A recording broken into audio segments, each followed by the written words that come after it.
7 जून को व्रत रहे। ध्यान से सुनिए, मैं आपके संशय का समाधान करने जा रहा हूं। ज्येष्ठ मास की शुक्ल पक्ष की पड़ने एकादशी का व्रत करता है, निर्जला एकादशी का व्रत, उसे सभी एकादशियों का फल मिलता है। और सुनिए, जो भी इस निर्जला एकादशी का व्रत करता है ना, उसे 100 यज्ञ का फल शास्त्र कहते हैं कि केवल एक निर्जला एकादशी के व्रत से प्राप्त हो जाता है। कोई 100 यज्ञ करे और कोई निर्जला एकादशी कर ले, दोनों का इस निर्जला एकादशी के व्रत को करने का। अब आप उलझे हैं कि 6 तारीख को व्रत करें कि 7 तारीख को व्रत करें, तो सुनिए, निर्जला एकादशी तिथि का प्रारंभ तो 6 तारीख को रात्रि में ही हो जा रहा है।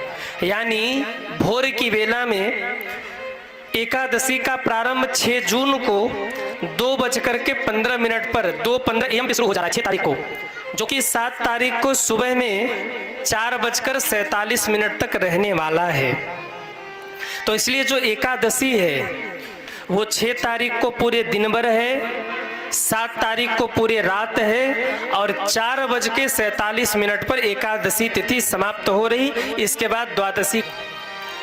तो निर्जला जो एकादशी रहेंगे उनके लिए थोड़ी कठिनता ये होगी कि 6 तारीख को दिन भर व्रत रहो, रात में व्रत रहो, और फिर अगले दिन 1 बजे तक व्रत रहिए, जो कि संभव ही नहीं है।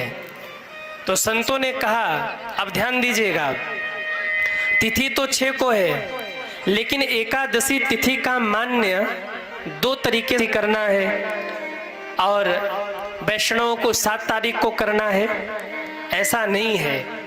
हम तो 7 तारीख को ही करेंगे, आप लोग भी 7 तारीख को ही करिए, 7 जून को एकादशी करिए। क्यों? क्योंकि अगर 6 को करेंगे तो 6 को सुबह से लेकर शाम तक, फिर शाम से लेकर सुबह तक, और फिर अगले दिन सुबह से लेकर दोपहर 1 बजे तक आपको व्रत रहना पड़ेगा, निर्जला रहना पड़ेगा। 1 बजे के बाद आप पारण करेंगे। पर यदि 7 तारीख को आप व्रत रहते हैं तो अरुणोदय में एकादशी स्पर्श है, इसलिए 7 तारीख को भी एकादशी मान्य है। आप 7 तारीख को करेंगे तो 8 तारीख को सुबह में आपका पारण हो जाएगा। इसलिए आप एकादशी का व्रत 7 तारीख को ही करिए। इसकी बड़ी महिमा। स्पर्श एकादशी